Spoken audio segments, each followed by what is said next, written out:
죄가 훨씬 많아요. 정말로 열심히 했던 것보다는 게으른 게 훨씬 많았어요. 그런데 자, 오늘 여기까지만 얘기하고, 자, 자기 인생의 성찰을 좀 60에 해야 되는데, 어떤 사람은 성찰이 가능한 사람이 있고 어떤 사람은 성찰이 불가능한 사람이 있어요. 그럼 성찰이 가능한 사람은 어떤 사람이냐? 일단 신앙생활 하는 사람들이 성찰이 가능합니다. 우리 가톨릭 그리스도인들, 물론 개신교도 포함되는 그리스도인들은 계속 성찰을 하게 되죠. 반성을 하게 되죠. 또 우리 불교는 자기 완성, 해탈, 이게 굉장한 주제예요. 불교는. 그래서 어찌 보면은 자기가 해탈하면 자기가 부처님이 될 수 있는 거예요.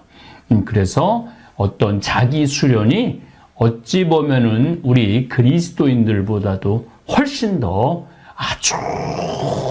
아주 어떻게 보면은 치열하다고 볼 수 있죠. 자기 완성, 자기 해탈, 자아 실현, 이런 것들이. 그래서 이제 불교를 오래 제대로 그 과정을 밟는 분들은 성찰할 수 있는 그러한 바탕이 잘 돼 있죠. 또 한편으로 나는 성당도 안 다니고 절에도 안 다닌다, 신앙생활 특별히 안 했다. 그러나 나는 소크라테스, 아리스토텔레스, 플라톤, 또 우리 동양 철학의 다산 선생님 이야기라든지 이황, 이이, 또 현대 철학이라든지 이런 거에 관심이 많았고, 그런 책들을 읽으면서 인생이라는 게 어떻게 사는 게 후회하지 않는 인생을 사는 거구나 라는 어떤 바탕이 있는 사람들이 있어요. 어떤 바탕이. 그런 바탕이 있는 사람들은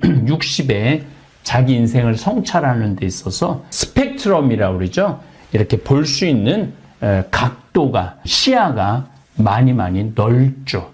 또 한편으로는 신앙생활도 안 하고, 또 철학책도 안 읽고, 또 고전 소설책도 안 읽고, 아무것도 안 하고 돈 버는 데만 죽어라, 그냥 출세하는데 돈 버는 데만 죽어라 뛰어온 사람들이 60이 되면은 더 이상 돈 벌 기회도, 출세할 기회도 놓치는 경우가 많아요.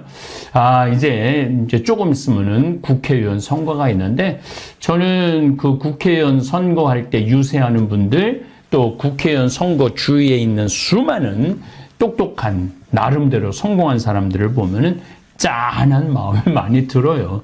물론 이제 당선돼도 자기 소신을 국회에서 펼치는 게 쉬운 게 아니에요.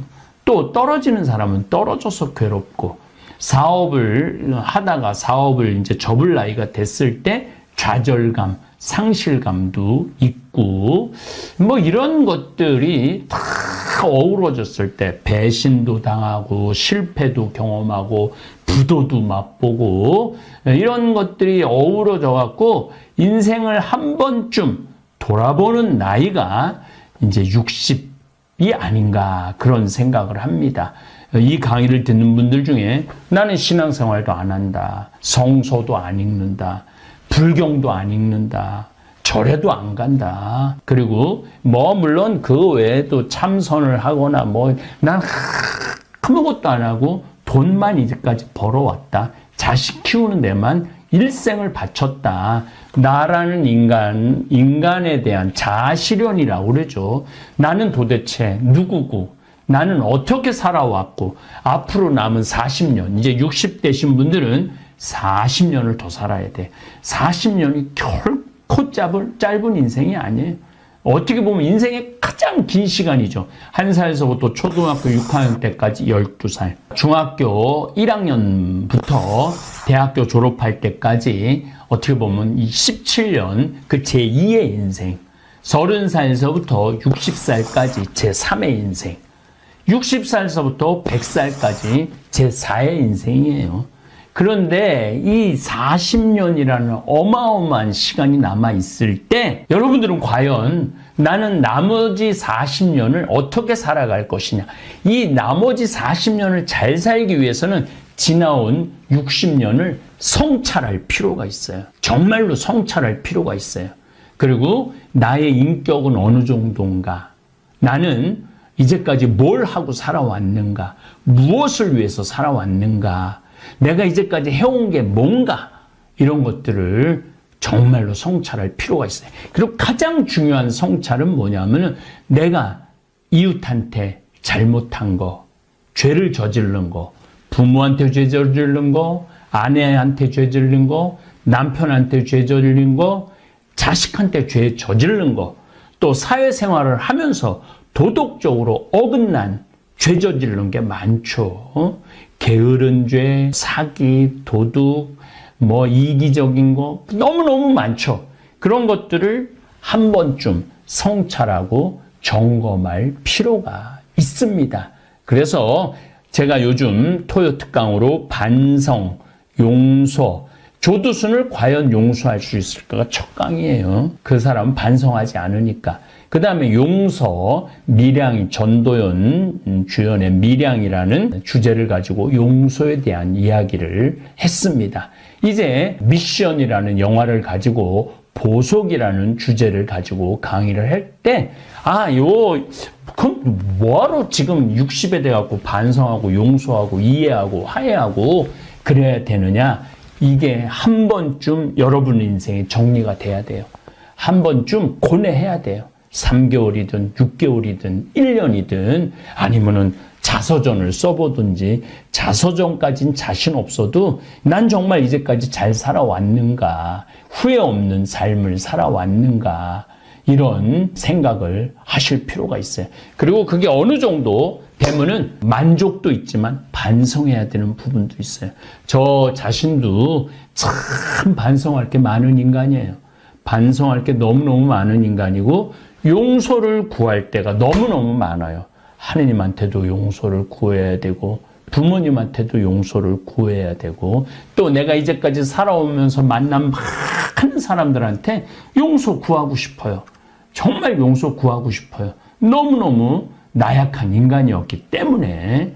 그리고 이제 용서를 구하고 난 다음에 정말 용서가 어느 정도 됐다면 저는 보석의 삶을 살고 싶어요. 그동안 내가 잘못한 일들, 부족한 일들을 기워 갚는 시간, 그 60서부터 그런 내 잘못을 기워 갚고 보석하는 삶을 살고 싶어요. 여러분들도 그런 시간, 물론 단순히 보석만 남아있으면 우리 인생이 너무 비참하죠. 하루하루를 살면서 만족하고 즐거움을 살아갈 수 있는 그런 삶이 됐으면 좋겠어요. 저는 33살에 담배를 끊었어요. 15살에 담배를 피기 시작했어요. 15살에 담배를 피기 시작해갖고 33살에 담배를 끊었어요. 술은 15살에 술을 먹기 시작했어요. 그런데 59까지 술을 먹었어요. 그야말로 중학교 때 술 많이 먹었어요. 고등학교 때도 술을 먹고 신학교 때 말할 것도 없고 술 때문에 잘못하고 술 때문에 실수한 거 너무너무 많았어요. 그런데 지금 지난 2월 11일 날 루르드 성모님 발현 또 이번에 유럽 성지순례 성모님 성지 발현 성지를 하면서 현재까지는 지금 술을 끊었어요. 이제 2달이 이제 가까이 갑니다. 제 인생에 2달을 술을 끊은 적은 없어요. 심지어 위암 수술하고도 일주일 지나고부터 술을 먹었어요. 그러니까 저한테 지금 이 60에 제가 결심한 이 금주 30년 전에 금연은 했고 이제 금주라는 것을 제 인생의 가장 어려운 숙제를 지금 수행 중에 있습니다. 그런데 요즘 굉장히 생활이 기뻐요. 즐겁고 저 자신을 한 번쯤 돌아볼 수 있고 제 자신의 건강을 챙길 수 있는 그런 좋은 시간이 되고 있어요. 여러분들도 욕심을 끊든지 미움을 끊든지 분노를 끊든지 욕정을 끊든지 아니면 나같이 술을 끊든지 뭔가 이 60의 전환점을 맞이하시기를 바랍니다. 자, 이제 우리가 60까지 살아왔다면 1살서부터 초등학교 6학년 그게 한 기야. 그게 12년, 13년이에요. 그 다음에 14살서부터 중학교 때부터 30살 때까지는 그야말로 청춘을 불살려는 실력을 쌓는 그런 시기예요. 그리고 인생을 어떻게 살아가는 밑바탕의 시기에 그 시기를 충실하지 못했던 분들은 30살서부터 60살까지 굉장히 힘들게 살겠죠. 또 30살서부터 60살까지 결혼하고 애 낳고 아이 키우고 나름대로 먹고 살고 출세하고 재산 모으고 했다면 60까지 살았다면 이제는 다 꺾이는 나이예요. 건강도 꺾이고 사회적인 생활도 꺾이고 부모로서의 역할도 꺾이고 그러는 나이가 60이 아닌가 그런 생각을 합니다. 자, 이제 60부터 100살까지 40년이 남아있는데 그 40년을 어떻게 살아갈 것이냐. 이 우리가 큰 숙제예요. 더욱이 다볼사이버 교우들에게는 저는 그 길을, 행복한 길을 안내하고 싶어요. 정말 만족하는 길을 안내하고 싶어요. 백성호 신부님이라고 제가 서울교구 신부님인데 존경하는 신부님을 며칠 전에 만났는데 툭 던지는 말이 저한테 아주 깨달음을 주는 말씀을 하셨어요. 이제 어떤 시대냐? 걸어도 100년, 누워도 100년의 시대가 왔다. 이렇게 얘기를 하더라고요. 그러니까 60살에서부터 자기 건강을 잘 관리하는 사람도 100살을 살게 돼 있고 자기를 관리하지 못하는 사람들, 건강을 관리하지 못하는 사람도 100살까지 산다는 거예요. 그 맞는 얘기예요. 치매가 70에 걸려도 10년, 20년 동안 약으로 살면서 100살까지 가는 사람들 많아요. 당뇨가 걸려갖고 손도 자르고 눈도 멀고 발도 자르고 그래도 100살까지 사는 사람들 많아요. 중풍이 와갖고 팔다리 반신 마비가 와갖고 절면서도 약이 좋아갖고 100살까지 사는 사람들 많아요. 자, 우리 다볼사이버 교우들은 걸어도 100년, 누워도 100년을 삽니다. 자, 어떻게 사시겠어요? 걸어도 100년을 사시는 게 훨씬 좋죠. 보람도 느끼고 의미도 찾고 하루하루가 정말 행복한 하루. 물론 그 전제가 바로 반성하고 용서를 청하고 회개를 하고 보속의 삶을 사는 이 기본적인 것들을 밟을 때 여러분들의 삶은 충만하실 겁니다. 이제 봄입니다. 이 아름다운 계절에 꽃도 마음껏 누리시고 자연에서 주는 생명도 충만한 그런 우리 다볼사이버 교우들 되기를 바라겠습니다. 다음 시간에는 지난번에 넬라 판타지아라는 노래를 탄생시킨 엔니오 모레코너의 미션이라는 영화를 주제로 도대체 보속이라는 삶이 무엇인지 또 나는 남은 시간 어떻게 보속하면서 살아야지 그 좀 마음의 죄를 좀 씻고 하느님 앞에 기쁘게 죽음을 맞이할 수 있을지 한번 생각해보는 시간 갖도록 하겠습니다. 감사합니다. 어떻게 하면 우리가 죄 짓고 살 수 있나 그런 주제를 가지고 얘기를 하도록 하겠습니다. 여러분들 세상에 살면서 우리가 죄 안 짓고 살 수 있는 사람 있을까요? 없을까요? 이 세상 사는 한 죄 안 짓고 살 수 있는 사람은 단 한 사람도 없어요. 저는 죄 질 것 같아요? 안 질 것 같아요? 저도 져요. 저도 져요. 제가 평택에 처음에 32살 때 본당 신부로 나갔을 때 교우들이 거의 4,000명이 넘었어요. 32살에 4,000명이 넘는 본당 신부를 했으니까 얼마나 잘하고 싶겠어요. 주일날 미사가 끝나면은 대미사 한 1,000명 정도 미사 참여를 왔어요. 그러면은 그 미사 끝에 성당 마당에서 그 교우들 손 한 번씩 잡아주려고 한 분도 안 빼고 손을 잡아주면서 눈인사를 눈 마주치면서 일일이 말은 다 못했지만 눈으로 잘 지냈느냐 잘 지내라 이런 마음으로 눈인사까지 다 했어요. 그런데 어떤 경우는 또 교우가 손을 붙잡고 지난주에 뭐 우리 집 애가 아파서 병원에 갔다 왔다 뭐 이런 얘기를 하면 또 그 얘기 들어줘야 되잖아요. 그래갖고 이렇게 제가 이렇게 얘기를 들어주면서도 귀는 그분 얘기를 듣고 눈은 지나가는 분들 계속 인사를 이렇게 그래서 저는 제 나름대로 최선을 다해서 교우들 사랑의 마음을 전했다고 생각을 했어요. 근데 다음 주에 고해소에 들어와갖고 자매 하나가 막 우는 거예요. 신부님, 왜 나를 무시하느냐? 내가 돈이 없어 무시하냐? 아니면 사회적 지위가 낮아서 무시하냐? 내가 세상에서까지 무시받는데 성당에 와서까지 무시를 받아야 되느냐? 아니 그게 무슨 말씀이냐고? 그러면은 이 자매가 하는 말이, 왜 지난주에 내 인사를 안 받냐? 남들 인사는 다 받고. 참, 저는 나름대로 교우들한테 다 한다고 했는데 그 와중에도 내가 그분의 인사를 받지 않았기 때문에 그분은 일주일 동안 내가 미웠던 거야. 내가 믿기도 하고 내가 성당에서 신부님한테 내가 이렇게 무시를 당하고 살아야 되나 굉장히 괴로웠던 거죠. 그래서 내가 그 고해 성사에 머리를 찢지고 하는 말이 있어요. 그래, 사는 게 죄다. 사는 게 죄야. 사는 게 죄예요. 어떨 때 보면 이쁜 것도 죄예요. 이쁜 것도. 성당에 이쁜 여자 나오잖아요. 그럼 마음 산란해요. 이쁜 것도 죄야. 또 이쁜 여자가 또 그냥 거기서 그냥 막 성당에서 그냥 활동도 하고 막 빛이 나면은요, 더 미운 거죠. 나는 왜 저렇게 이쁘게 태어나질 못했을까? 어떨 때 보면은 이쁜 것도 죄예요. 여러분들은 성당에 열심히 나오고 싶어요. 자녀들 손잡고 남편하고 같이 행복하게 성가정 이루고 살고 싶어. 예수, 마리아, 요셉이 이룬 성가정, 여러분 다 그런 꿈이 있죠?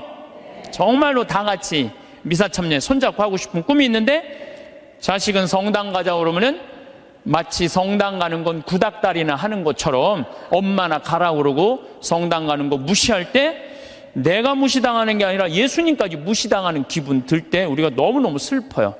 남편은 또 술 먹고 바람 피고 때리고 폭력을 하면은, 여러분들 그런 남편 정말로 죽이고 싶을 때도 있잖아요. 정말 난 착하게 살고 싶은데 마음에 죽이고 싶은 생각이 들 때가 있어요. 얼마 전에 어떤 할머니가 56년 동안 남편이 계속 때렸던 거예요. 근데 이 할아버지가 이 병이 누워갖고 치료하자고 그러는데도 또 그날도 때린 거예요. 그러니까 할머니가 홧김에 그 할아버지를 결국은 죽였잖아요. 그러니까 그 할머니는 평생 맞으면서도 가정을 지키고 싶었던 거예요. 그런데 그런 조그만 죄들이 쌓여서 제 생각에는 큰 죄가 되는 것 같아요. 조그만 죄들이. 나는 착하게 살고 싶은데 세상이 가만 놔둬요, 안 놔둬요? 가만히 안 놔두잖아요. 나 성당에서 신앙생활 열심히 하고 싶은데 다른 사람이 나 욕하고 헐뜯으면은 내 마음 안에서 미움이 생겨요, 안 생겨요? 나는 정말로 착하게 살고 싶은데 남들이 가만히 안 놔두는 거야. 또 보이스피싱 있잖아요. 이 금쪽 같은 아들이 서울 가서 공부 잘하고 있는데 갑자기 전화가 한 통 온 거예요. 지금 아들이 교통사고가 나갖고 지금 병원에 내가 데려다 준 사람이다. 이 응급실에 있는데 수술 안 하면은 죽는다. 빨리 돈 좀 보내라. 아니, 아들이 죽는다는데 묻지도 따지지도 않고 어떻게 해요? 돈 300만 원 보내줬어. 그랬더니 한 10분 후에 아들이 전화하는 거, 엄마 잘 있느냐고. 멀쩡한 아들이. 이미 돈은 보냈는데. 그렇게 2008년부터 3만 건이 넘는 보이스피싱에 우리 순진한 사람들이 얼마만큼의 돈을 손해를 받느냐면 3,700억을 손해를 봤어요. 3,700억을. 그러니까 그 착한 사람들이 그렇게 돈이 사기당했다고 생각했을 때 화가 나요, 안 나요? 화가 나요. 착하게 살고 싶은데도 세상이 가만히 놔두지 않는 거예요. 근데 여러분들, 여기 계신 여러분들 대부분이 착하게 살고 싶은 분들일 거예요. 그러니까 이 시간에 여기 나왔겠죠. 한번 착하게 살아보고 싶은 의지가 있는 분들 아니에요. 근데 남을 죄짓게 하는 사람들은 반드시 하느님께서 거기에 응당한 대가를 치른다고 예수님 말씀하시잖아요. 예수님께서 이런 말씀을 하시죠. 남을 죄짓게 하는 일이 일어나지 않을 수는 없다. 참 중요한 말을 해요. 우리가 세상을 살면서 남을 죄짓게 하는 일을 안 일어날 수는 없다. 그러나 불행하여라. 그러한 일을 저지르는 자, 이 작은 이들 가운데 하나라도 죄짓게 하는 것보다 연자매를 목에 걸고 바다에 내던져지는 편이 훨씬 낫다. 너희는 스스로 조심하여라. 우리 이 세상 살아가면서요, 나도 죄를 안 짓고 살아야 되지만 나로 하여금 다른 사람이 죄를 져서는 안 된다는 거예요. 그래서 항상 죄에 대해서 경계를 해야 되는 거죠. 그래서 여러분들 주위 중에 지금 사기치는 사람들, 남 괴롭히는 사람들, 이런 사람들 누가 다 대신 벌 줄 거야? 하느님께서 대신 다 벌 줄 거예요. 그래서 여러분들이 직접 벌 주지 마세요.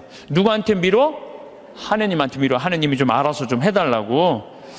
그래서 이 세상에서 제일 회개시키기 힘든 사람이 어떤 사람이냐면은 자기는 죄 지은 게 하나도 없고 다 남 탓이라고 생각하는 사람.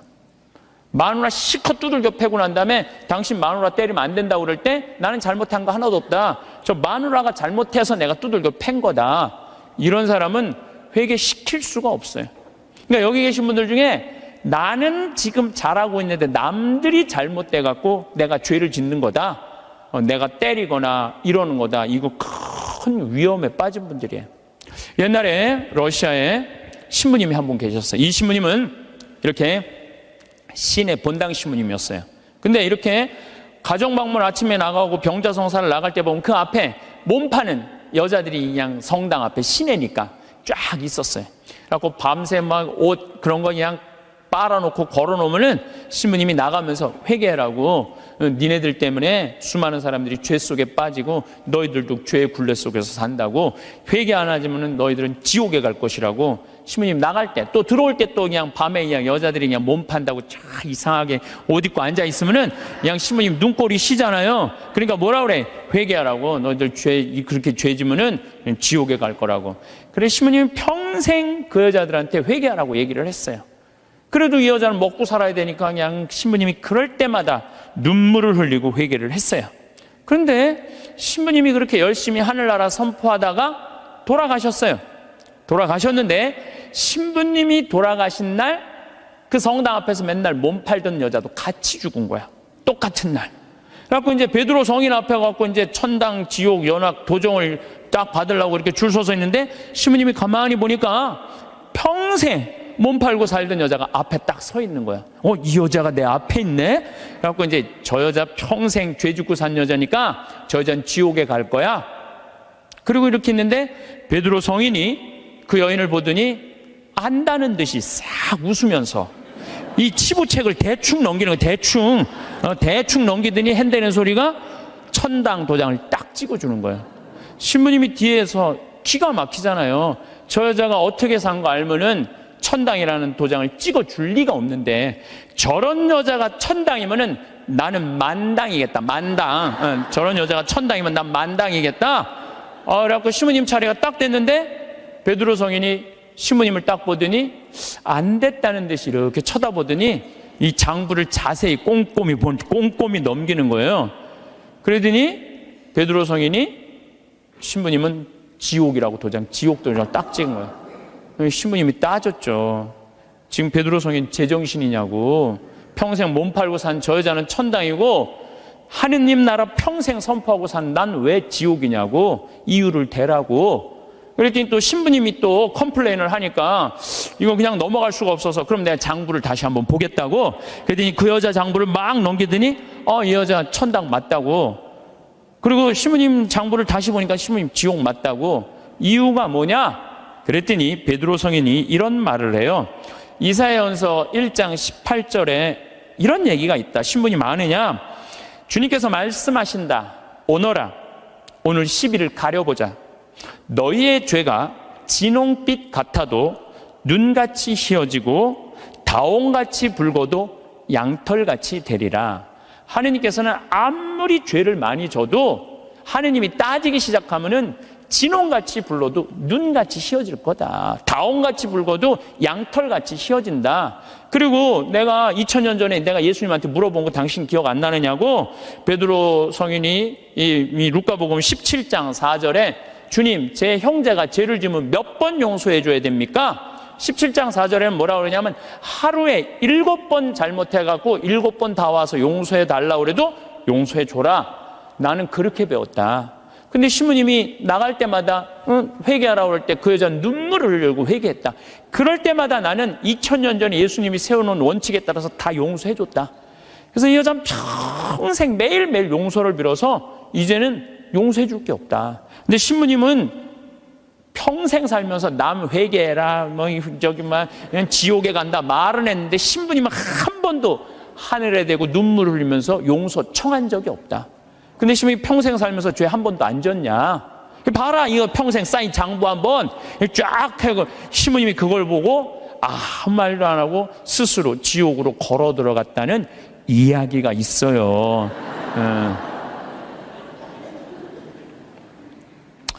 인간으로 태어난 이상 우리가 죄를 안 짓고 살 수는 없습니다. 근데 제가 이렇게 가만히 보면요, 시골에서 사는 분보다는 도시에서 사는 분들이 죄를 훨씬 더 많이 져요. 시골에는요, 죄질 일이 거의 없어요. 제가 우리 평창 읍내 이렇게 저녁에 나가보면은요, 여기 도시에 와보면 막 빙글빙글 막 이상한 이발소 막 돌아가는 거 천지잖아요. 우리는 하나도 없어요, 그런 게. 죄 짓고 싶어도 질 수가 없어요, 죄 짓고 싶어도. 그리고 우리 시골은 밤에 이렇게 낮에도 마찬가지예요. 읍내에 나가면은 신호가 한 2개, 3개 있는데 아무리 늦게 떠나도 빵빵거리는 사람이 없어요. 근데 내가 서울 강의, 오늘도 서울에 와서 강의하지만 1초만 늦게 출발해도요, 빵빵빵빵 그래요. 이게 사람 사는 동네인지 또 아래층, 위층 또 층간소음 때문에 서로 싸우고 스트레스하고 그냥 설날 그냥 아래층 사람들이 위층에 그냥 찾아온 자식들 다 죽이고, 이게 도시에서 살면 살수록 죄를 많이 짓는 것 같아요. 시골에서 사는 것보다는. 또 높은 자리에 올라가면 올라갈수록 죄를 지을 수밖에 없어요. 내가 알던 어느 시장님이에요. 네, 시장님인데 열심히 우리 천주교 교우죠. 근데 자기는 정말로 돈을 안 받았대요. 정말 하느님 앞에 맹세할 수 있대요. 그런데 자기가 감옥 10달 갔다 왔대요. 갔다 온 이유가 뭐냐면 추석 때 선물 꾸러미들이 그렇게 많이 들어온대요. 그러면은 선물을 막 다 보낸대요. 그럼 정말 사과 박스 같은 게 들어오면은 그 미처 못 보내고 던지고 가는 사람이 있대요. 그럼 업무 바쁘다 보면 다음날 뜯어보면 거기 안에 돈이 꽉 들어있대요. 그래갖고 다시 돌려줘도 하루만 그게 그 집에서 잠을 자도 이게 거리가 된다는 거예요. 자기는 전혀 받고 싶지 않은데. 그러니까 높은 자리에 올라가면 올라갈수록 죄 짓고 싶지 않은데, 이게 그래서 여러분들 출세하는 거 그렇게 좋아할 거 없다는 거예요. 높은 자리에 올라가면은요, 죄 지을 수 있는 기회가 훨씬 많아요. 많이 가지면 가질수록 죄를 더 많이 짓는. 부자가 하늘나라 들어가는 것보다는 낙타가 바늘구멍 통과하는 것이 훨씬 쉽다고 예수님 말씀하셨잖아요. 많이 가진 사람 많이 내놔야 돼요. 빌 게이츠, 워런 버핏, 이 두 사람이 얼마를 만들어놨냐면 1000억 달러를 만들어놨어요. 1000억 달러. 빌 게이츠는 600억 달러를 내놓고 워런 버핏은 300억 달러를 빌 게이츠한테 줬어요. 자선재단에. 그럼 웬만한 사람이면은 자기가 만들고 싶잖아요. 300억 달러면. 참, 우리나라 전 대통령은 300억 원을 냈다고 그러는데, 이 빌 게이츠, 워런 버핏은 자기가 관리하지도 않아요. 빌 게이츠한테 줬어요. 왜 그랬냐고 그러니까 나보다는 빌 게이츠가 훨씬 자선 사업을 잘해왔기 때문에 잘할 것 같아갖고 300억 달러를 냈다는 거예요. 얼마나 멋있어요. 그러니까 미국의 부자들은 존경받는 거예요. 근데 우리나라 부자들은요, 이게 내놓는 걸 떼어놔서 안 떼어먹으면 다행일 텐데, 이 세금으로 떼어먹으니까 우리나라는 부자에 대한 거부 반응이 있는 거예요. 예수님이 그랬어요. 많이 가진 사람은 많이 내놔야 된다. 많이 가진 사람. 하느님께서 많이 준 얘기는 많이 나누라고 그러는데, 이게 여러분들 루카복음 16장에 부자와 나자로 얘기 알죠? 부자는 잘 먹고 잘 살았어. 하다못해 나자로 떨어지는 부스러기도 개가 나자로 종기 핥았어요. 근데 마지막 날에는 나자로는 아브라함 품에서 참 호강을 하고, 부자는 뜨거운 불똥이 있어요. 물 한 방울 그것도 못 먹었잖아요. 예수님이 그러잖아요. 살아생전에 너무 고생을 했기 때문에 이 나자로는 호강을 하는 거. 당신은 부자인데 아무것도 나누지 않았고 고생하는 거다.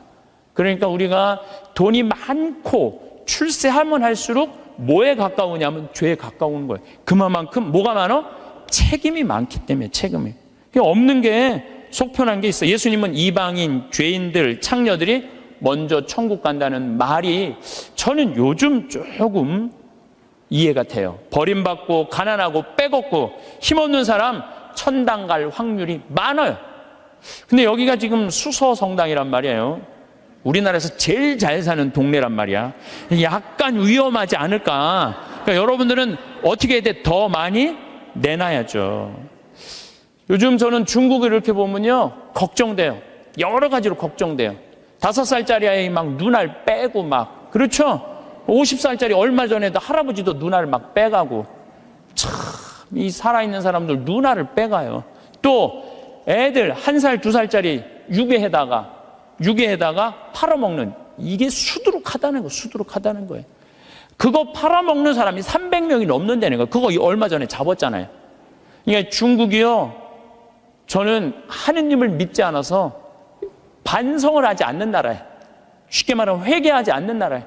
얼마 전에도 제가 그 중국에서 올린 동영상 유튜브를 봤는데 길 가면서 이렇게 소매치기 할아버지가 잡았어요.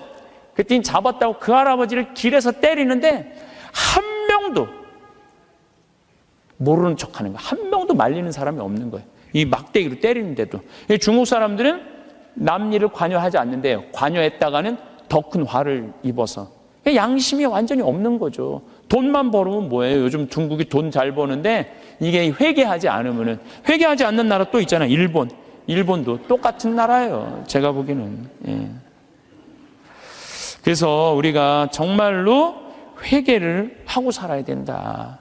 그러면 우리가 어떻게 죄를 질 수 있느냐? 우리가 자그만 죄들이 커서 큰 죄가 되는데, 그 자그만 죄, 우리가 큰 죄로 가는 첫 번째 뭐냐면 게으름이에요. 게으름. 덴마크 속담에 이런 얘기가 있어요. 젊어서 게으름은 늙어서 도적이 된다고 그래요. 게으른 사람이요, 다 남 욕하고 비난하고 사기치는 거예요. 대부분이. 얼마 전에 우리 동창 신부들 모임이 있었어요. 한참 재미나게 노는데 내 정말 친한 형이 전화를 받더니 그러더라고요. 뭐라고? 죽었다고? 아씨, 왜 죽어? 좀만 기다리지. 아씨, 내가 찾아가려고 그랬는데 왜 죽었어? 장례 미사가 언제야? 그렇게 묻더라고요. 월요일 날 전화를 받았으니까 수요일 날 수원 모전동 성당에서 장례 미사라고. 알았어. 그래 딱 끊더라고요. 그래서 내가 너무너무 존경하고 좋아하는 형이길래 형 신부를 형, 경남형 무슨 얘기야? 그랬더니 유일하게 대자가 한 명이 있는데 위암 말기였대요. 4기. 근데 이제 신부인 대부를 이제 보고 싶었던 거. 그 신부님이 대부니까. 그래서 보고 싶다고 연락이 계속 왔대요. 계속 왔는데 내일 가지 이렇게 미루다 보니까 대자 죽은 걸 못 본 거야.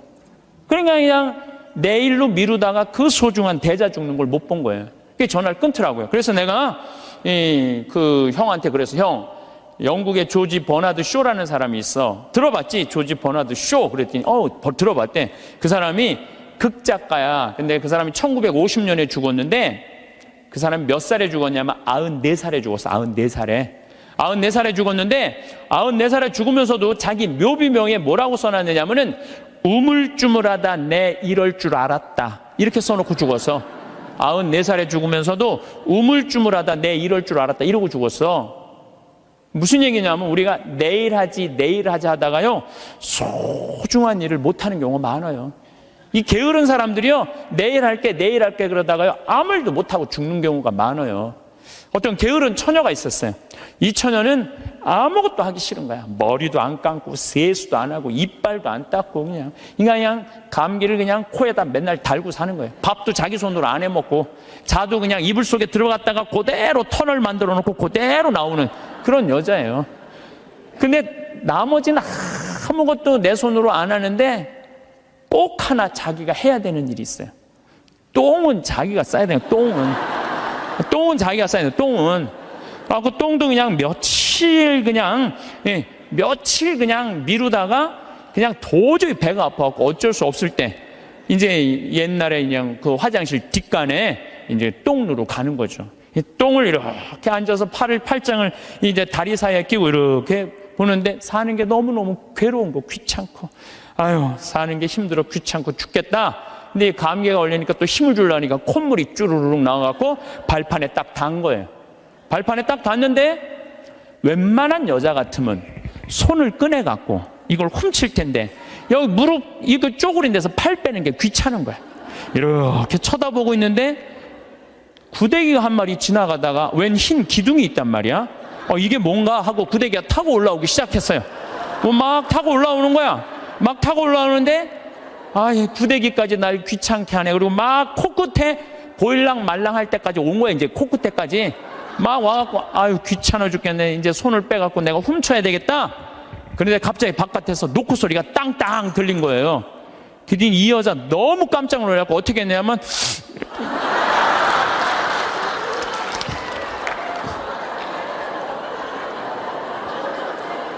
우물쭈물하다가 그러는 경우 참 많아요. 우물쭈물하다가 큰 코 닥치는 사람들 많아요. 여러분들 이런 분들도 많아요. 성당 나가. 나중에 나갈게. 내가 좀 더 늙으면 나갈게. 그러다가 성당 나가서 회개도 안 하고 정말 하느님 만나지도 않고 그러다가 갑자기 죽는 경우 많아요. 막 게으른 처녀나 내일 가지 그러다가 그 중간에 그냥 시모님한테 병자성사도 못 받고 죽는 사람이나 뭐 달라요? 달릴 게 뭐 있어요? 우리 생태마을에는 이제 그 여름에 환경 피정을 해요. 전국에서 70개 성당이 와요. 그럼 애들이 한 3,000명 정도 와요. 그럼 2월 달에 예약이 끝나요. 그럼 어떤 성당은 2월 달부터 계속 답사 와요. 답사 오고 프로그램 확인하고 선생님, 신부님, 수녀님들이 다 와갖고 궁금한 거 있으면 다 물어봐. 그런 성당들은요 와서 프로그램 잘하고 가요. 근데 어떤 성당은 답사도 안 오고 전화도 안 하고 프로그램 문의도 전화 안 해. 6월달, 7월달 하기 전에 6월달에 오리엔테이션을 해요. 전국에 있는 성당에 다 오라고 그래갖고 하루. 그래서 프로그램 다 답사식. 그것도 안 와. 아무 준비도 안 하고 딱 왔다가 내가 이럴 줄 알았으면 여기 안 왔다고. 그리고 그냥 2박 3일 동안 싸우고 가는 성당들도 있어요. 보면은. 인생에 있어서 준비가 안 돼 있는 사람들은 항상 싸워요. 항상. 보면은 우리 생태마을에도 우리 직원들 이렇게 보면은 여기 고추밭에 대 좀 한 100평 좀 전부 다 걷어놔. 저녁에 와보면 안 걷어놨어. 그럼 왜 안 걷어놨어? 태풍이 온다고 그랬다. 누가 일을 시켰다. 계속 핑계를 대요. 그럼 내가 잘라요. 게으른 사람은 어떻게 했어요? 자르면 또 우린 대개 서울, 경기도에서 이제 다 취직을 해갖고 하잖아요. 집에 가갖고는 또 뭐라고 그러냐면 그 생태마을 망해야 된다고 그런 데는 막.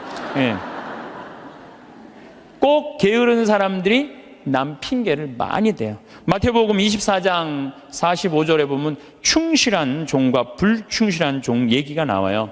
주인이 자기 종에게 집안 식솔들에게 제때 양식을 내줬는데 그렇게 하는 슬기로운 종이 있는가 하면은 주인이 늦게 오려니 하고 술 먹고 때리고 이래갖고 주인이 갑자기 어느 날 왔을 때 당황한다 이거죠. 그러니까 여러분들 우리가 인생을 살 때는 항상 부지런해야 돼요.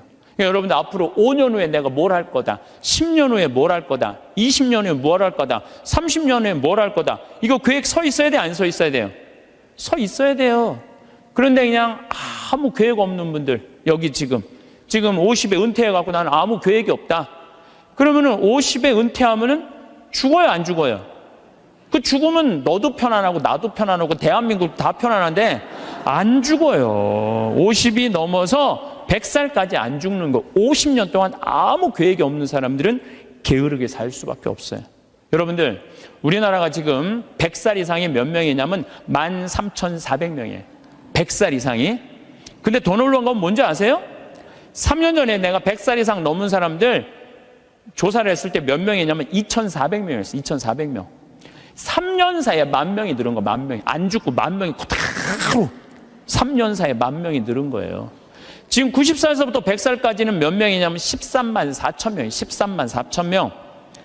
그런데 80살에서부터 90살까지는 몇 명이냐면 97만 명이에요. 97만 명. 근데 70살부터 80살까지는 몇 명이에요? 270만 명. 273명. 그래서 65세 이상이 몇 명이 613만 명. 613만. 근데 이분들이 안 죽고 그대로 가는 거예요, 이제. 악마의 유혹에 빠지지 않으려면은 돈에 대한 유혹, 명예에 대한 유혹, 권세에 대한 유혹, 하느님이 계실까 안 계실까에 대한 신앙에 대한 유혹, 이걸 빠지지 않으려면 우리는 항상 기쁘게 살아야 돼요. 근데 기쁜 사람은 어떤 사람이 기쁘냐면 긍정적인 사람이 기뻐요. 또 어떤 사람이 기쁘냐 하면은 정말 마음을 욕심이 없는 사람이 기뻐요. 욕심이 꽉 차 있는 사람, 자식 출세하기를 바라는 사람, 돈을 많이 벌기를 바라는 사람, 그냥 높은 자리에 올라가기를 원하는 사람, 이런 욕심이 있는 사람들은요 기쁘지 않아요. 마음을 완전히 비우고 오늘 하루를 즐겁게 사는 사람. 여러분들 영어로 내가 좀 유식한 말을 영어로 선물이 뭐냐면은 프레젠트예요. 근데 오늘이라는 뜻도 영어로 프레젠트예요. 오늘은 하느님이 주신 선물이에요. 오늘은 과거, 지나간 과거 여러분들 묻지 마세요. 아무리 과거를 돌이키려고 해도 과거는 돌이킬 수가 없는 거예요. 과거에 연연하는 사람들 우울증에 걸려요. 그 다음에 미래에 대해서 미리 걱정하지 마세요. 여러분들이 아무리 걱정해봤자 여러분들이 걱정하는 게 95%는 일어나지 않을 거래요. 전혀 일어나지 않을 것에 쓸데없는 걱정을 하고 있는 거야. 제일 중요한 건 오늘을 즐겁게 사는 거야. 밥 3끼 먹고 눈, 콧구멍 2개 있는 게 얼마나 여러분들 감사한 줄 아세요? 콧구멍이 얼마나 2개 있는 게 감사하냐면은 눈 2개 있는 것도 감사하지만 콧구멍 2개 있는 게 얼마나 감사하냐면은 이 콧구멍이요, 숨을요, 이 냄새를 맡는데요, 한쪽만 4시간을 맡는 거예요. 그리고 4시간이 딱 지나고 나면 한쪽이 교대를 해요. 반대쪽이 냄새를 맡는 거예요. 만약에 김치찌개 동시에 2 콧구멍으로 다 맡으면 기절해. 그러니까 여러분이 콧구멍 2개 있는 것만 해도 얼마나 감사한 건지 몰라요. 지금 여기 손가락 10개, 발가락 10개 가지고 콧구멍 2개, 눈 2개 갖고 오신 분들은요, 무조건 기쁘게 살아야 된 의무가 있는 분들이에요. 하나님이 다 주신 거예요. 자, 그리고 난 다음에 우리가 유혹에 빠지지 말려면 끊임없이 기도해야 돼. 하느님께서 우리 이제까지 살아오면서 여러분들 은총 너무 많이 주셨어요. 은혜 너무 많이 주셨어요. 그렇기 때문에 우리는 어떻게 살아야 돼? 그 은혜를 계속 기억하면서 감사기도, 끊임없이 기도해야 돼. 근데 이 기도는 간구 기도를 하면 안 돼요. 감사 기도를 해야 돼요. 제가 꼭 성령 기도에 가면은요, 제일 당황스러운 게 그거예요. 내가 성령 기도에 가면은 할머니들이 신부님 골이 아파요, 무릎이 아파요, 허리가 아파요, 안수기도 해달라는 거예요. 근데 저는 신부 될 때 이 제단에 엎드려서 하느님한테 2가지를 청했어요. 하나는 강론 잘하게 해달라고. 근데 정말 저는 누워서 그렇게 기도했어요. 왜 제가 그 기도를 청했느냐면은 저는 초등학교 때부터 발표 때마다 선생님이 제일 먼저 너 일어나서 발표하라고 그랬어요. 그리고 책 읽을 때도 항상 나보고 읽으라고 그랬어. 목소리가 좋으니까. 그러니까 내가 받은 달란트는 뭐야? 말하는 거. 그리고 신부가 말씀 전하는 사람 아니에요. 그래서 강론 잘하게 해달라고 내가 정말로 엎드려서 간구했어요. 근데 뭐 1년에 300회, 내일도 여기 전주 중앙성당에 가서 강의하고 또 전주에 있는 중학교에 가서 그 학부형들하고 선생님들한테 강의해. 내일도 전부 단축 수업한대요. 그 선생님들도 강의 들으게 한다고 일반 학교에 가서 강의하는 거예요. 행복론에 대해서. 그러니까 1년에 한 300회 정도 초청 강연 다니니까 이거 소원 들어주셨어요. 난 너무너무 감사해요. 또 내가 글 잘 쓰게 해달라고. 이제까지 책 3권 썼는데 요즘 쓴 거 사는 맛, 사는 멋. 이거 정말로 많은 분들이 행복하다고 참 전화가 많이 와요. 독자들한테. 아니, 나 이 2가지 다 받았어요. 나는 더 이상 하나님한테 원하는 거 없어요. 하느님은요, 각자의 달란트가 다 달라요. 그리고 그냥 집 잘 짓는 신부님들, 또 우리 그냥 전 신부님, 내가 보기엔 사목 너무너무 잘하세요. 그러니까 그 감히 못하는 15년이 지나서 엄두도 못 냈던 저 땅을 사죠. 아무나 사는 게 아니에요. 교우가 일치가 되기 때문에 그게 가능한 거죠. 그 다 달란트가 달라요. 근데 내가 받은 달란트는 강론자라고 글 잘 쓰는 거야. 나는 치유의 은사를 받지 않았어요. 근데 그냥 갈 때마다 내가 성령 기도에 갈 때마다 그것도 70, 80 아니 70, 80 썼으면요 골 아파요 당연히요. 무릎 아프고 허리 아파요 당연히. 그걸 그냥 와갖고 하느님이 신부님이 허리 아프니까 그냥 안수 좀 해달라고 그러면 그 나요 80년 동안 쓴 거를. 그럼 난 또 착하니까 해주긴 해줘요. 할머니 머리에 손을 얹고 치유의 은사는 없으니까 머리에 손을 얹고 뭐라고 기도하냐면은 하느님 이 할머니 골이 아프답니다. 그래서 내가 눌러줘요. 그런데 저는 치유의 은사가 없는 게 확실해요. 우리 오홍진 신부님은 정말로 이 안수의 능력이 있으신 것 같아. 이쪽 쓰러진다, 이쪽 100명 막 쓰러지고, 막 이쪽 쓰러진다. 2층, 젊었을 땐 2층 쓰러지는데 2층 막 쓰러지고 그랬대요, 정말로. 근데 나는 그렇게 20년 동안 안수 기도를 했는데 쓰러진 사람이 한 명도 없어요. 아이, 정말이에요, 정말. 쓰러진 사람 한 명도 없어요. 그리고 내가 안수 기도를 하면 누르면 내가 느껴요. 내 손에서 아무것도 안 나가는 게 느껴요, 누르고 있으면. 뭐가 나와야지 눌러줄 거 아니야. 뭐가 나와야지. 그래서 내가 3년 전부터 안수기도를 안 하는 거예요. 왜 안 하느냐면은 아무것도 안 나오는데 누르고 있는 나도 한심하고, 또 아무것도 안 나오는데 머리 디미는 교우들도 불쌍하고. 그러니까 서로 편안하자 이거예요. 내가 내일 모레 대전 대화동 성당에 강의를 가는데 신부님이 너무 고맙더라고. 아주 목소리가, 나 아직 얼굴을 못 뵀는데 신부님이 그러더라고. 저녁에 강의 끝나고, 이제 여기는 내가 미사를 하고 강의를 시작했지만 거기는 강의가 끝나고 미사를 봉헌한대요.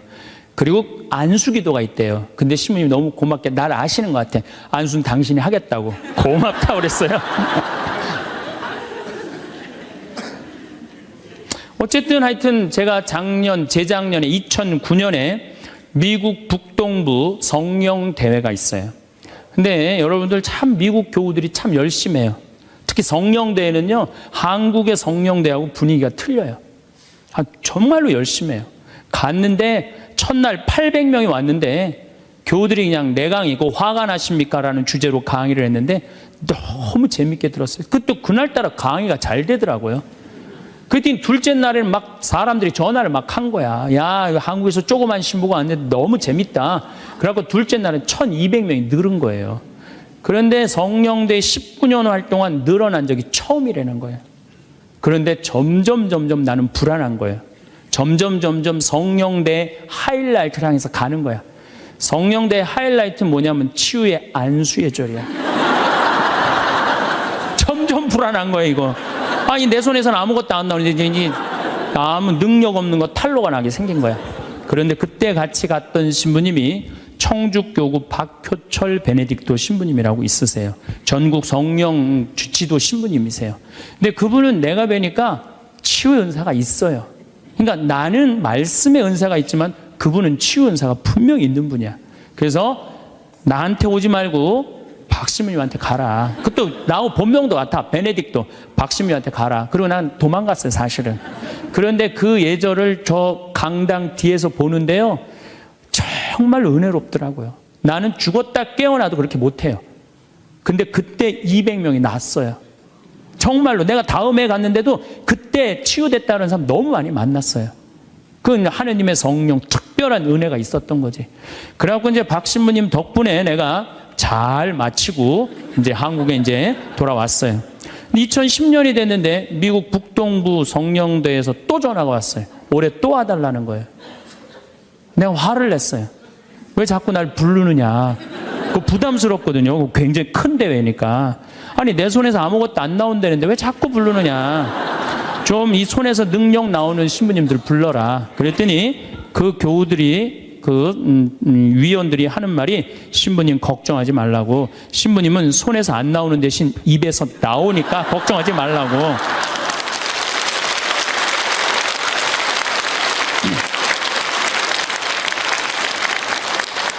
그러느냐? 그렇다면 내가 가겠다. 그리고 이제 작년에 내가 또 북동부 성령대를 갔어요. 갔는데 그때 같이 갔던 신부님은 누구냐면은 우리 수원교구의 한연음 다니엘 신부님이 같이 갔어요. 이분 또 만만치 않게 영적으로 깊은 분이잖아요. 근데 이제 신부님이 먼저 강의를 가는데 갑자기 내 앞에 무릎을 꿇는 거예요. 나한테 안수기도를 해달라는 거예요. 아니, 내가 새카만 후배고 정말 내가 존경하는 선배 신부님이에요. 근데 갑자기 무릎을 꿇더니 나한테 안수기도를 해달라는 거예요. 아니, 내가 교우도 안 해주는 판국에, 아니, 하느님하고 성모님한테 정말 완전히 미쳐갖고 오로지 기도만 하는 신부님, 그분 성소하고 성물도가 너덜너덜해요. 같이 들어. 내 성소도 깨끗하고 성물도도 깨끗한데 내 거는. 그래서 내가 신부님한테 그래서, 신부님 저한테 안수기도 받으실 필요 없으시다. 신부님 같이 이렇게 영적으로 깊으신 분이 나같이 이렇게 어린 후배 신부한테 뭐하러 받느냐, 그냥 들어가셔라. 근데 신부님이 하시는 말씀이 나는 황 신부한테 기적을 바라는 게 아니다. 사제의 축복을 받고 싶다. 또 이것도 어떻게 안 해줄 수가 있어? 그래서 그냥 떨리는 마음으로 신부님 머리에 손을 얹었어요. 근데 내가 깜짝 놀랐어요. 이게 내 손에서 안 나오다 보니까 신부님 머리에서 나오더라고.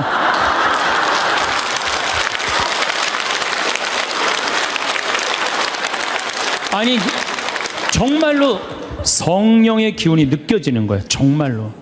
야, 이러는 수도 있구나. 이게 내가 안 나오면 머리에서 나오는 수도 있구나. 하지만은 우리가 하느님을요, 골 아프면 골 고쳐주고, 머리 아프면 머리 고쳐주고, 무릎 아프면 무릎 고쳐주고, 허리 아프면 허리 고쳐주는 분이 아니에요. 하느님은요, 찬양 받으실 분이에요. 하느님은 영광 받으실 분이에요. 하느님 우리 심부름꾼 아니에요. 그것도 돈이나 많이 주면서 시키면 내가 몰라. 달랑 1,000원 주면서 뭘 그렇게 많이 시켜. 그러니까 자꾸 간구 기도를 하다 보면 어떤 유혹에 빠지느냐 하면은 여기가 아닌가 봐. 천군 보살한테 가는 거예요. 그래서 천주교 교우들이요, 전보로 많이 다니는 거예요. 그래서 일단 찬양기도, 감사기도 하는 교우들은요, 하느님 의심하지 않아요. 그리고 얼마나 은혜로워요.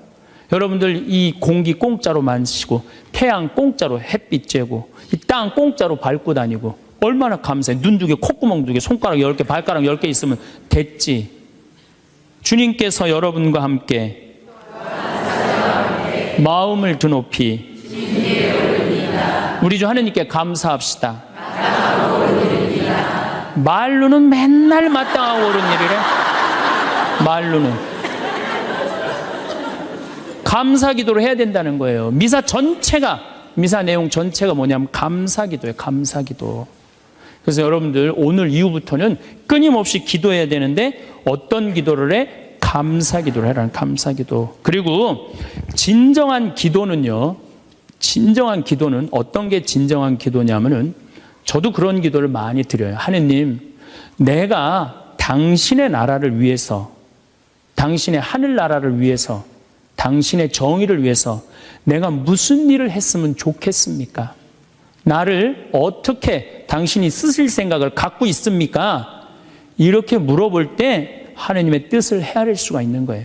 그러니까 성당에는 하느님 뜻을 실천하려고 나오는 거지, 하느님이 내 뜻을 실천하라고 성당에 나오는 게 절대 아니다. 근데 우리 많은 교우들은 그걸 착각하고 있는 거예요. 예수님도 마태오복음 그 산상설교의 5장, 6장, 7장에 뭐라고 그러셨어요? 주의 기도를 가르쳐 달라고 그러니까 뭐라고 그랬어요? 너희들 기도할 때 많은 말 하지 말아라. 하늘에 계신 우리 아버지 이름이 거룩히 빛나시며 아버지의 나라가 오시며 아버지의 뜻이 뭐라고 그래요? 하늘에서와 같이 땅에서도 이루어지소서. 그렇게 기도하라고 그랬잖아요. 근데 우리는 그냥 성당에 나와서 계속 내 뜻만 계속 어필하는 거야. 더욱이 여러분들 예수님하고 친해요, 안 친해요? 친하지도 않으면서 그냥 계속 이것 해줘라. 여러분들 이 생각 해봐요. 정말 친한 친구가 와서 부탁하면은 들어줘요, 안 들어줘요? 힘들어도 들어줘요. 내가 좀 고통스럽더라도 그걸 나눠줘요. 생전 본 적도 없는 친구가 와서 딱 오더니 1,000원 주더니, 야, 내가 정말로 필요한 게 있는데 나 좀 도와줘라. 도와주고 싶어요, 안 도와주고 싶어요? 도와주고 싶지가 않다는 거예요. 그래서 여러분들 기도는 뭐냐면 일단은 예수님하고 친구 되기 위해 하는 거예요. 예수님하고 대화하는 거예요. 대화를 해서 예수님, 당신이라면은 이 땅을 사겠습니까? 안 사겠습니까? 당신이라면은 지금은 무슨 요즘 그 제2금융권 막 이자 막 100%, 200%, 막 1000% 하는 사람들 있잖아요. 내가 만약에 예수님이랑 과연 그런 걸 할까? 그 사람도 얼마나 고통스러운데. 내가 예수님이라면은 내 아이를 어떻게 키울까? 내가 예수님이라면은 내 남편한테 어떻게 할까? 내가 예수님이라면은 아내한테 어떻게 할까? 내 아내한테 어떻게 할까? 이걸 물어보려고 기도하는 거예요. 그래서 기도라는 것은 간구 기도가 기도가 아니야. 그래서 난 묵주기도, 구일기도 보면 딱 지향 하나 두고 그냥 기립다 기도하는데 난 정말로 마음이 아파요. 묵주기도는 저는 요즘 묵주기도 드릴 때 오늘도 내가 묵주기도 5단을 바치면서 연옥에 있는 영혼들 구원해달라고 기도했어요. 왜냐하면 성모님이요, 그렇게 기도하라고 그랬거든요.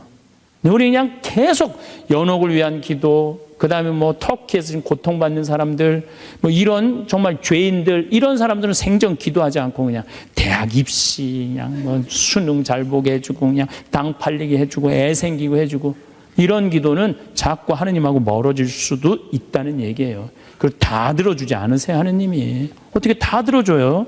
내가 할 일이 있는 거지. 또 기도는 예수님의 말씀을 음미할 때 기도가 즐거워요.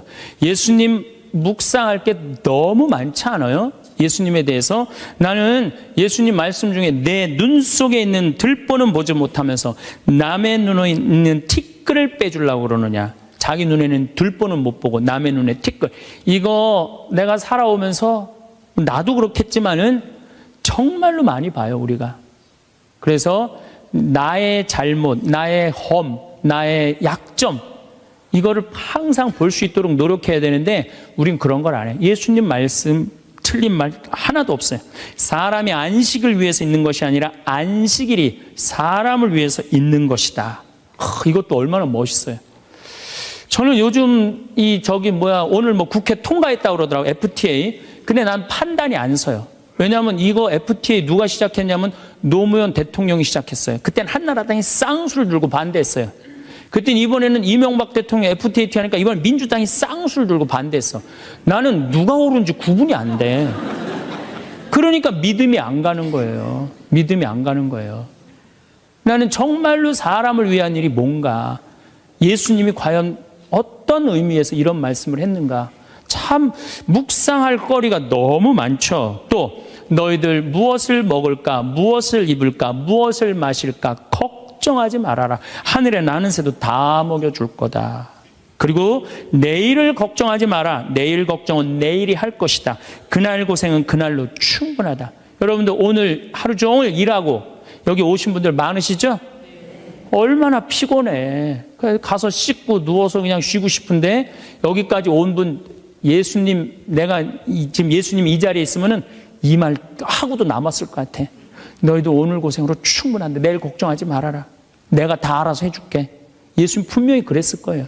이 말씀을 내 마음 안에 살아 움직일 때 여러분들은 진리가 너희를 자유롭게 하리라 처럼 정말로 자유롭게 살 수 있어. 근데 예수님 말씀이 하나도 없어.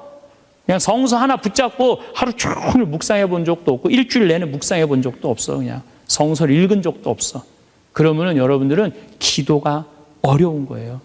점점 기도하는 방법을 잃어버리는 거예요. 고생하며 무거운 짐을 진 너희는 모두 나에게 오라. 내가 너희에게 안식을 주겠다. 얼마나 내 멍에는 가볍다. 얼마나 좋아요. 예수님 말씀을 가만히 묵상해 보면은요, 다 위로의 말이야. 내가 너를 너무 사랑하니까 걱정하지 마라. 내가 있는데 뭐가 그렇게 걱정이 많으냐. 전부 그런 내용이에요. 함께 하겠다. 내가 너희와 함께 하겠다. 나는 너를 이제 종이라 부르지 않고 뭐라고 그랬다? 벗이라고 부르겠다. 예수님 행하신 행적을 봐요.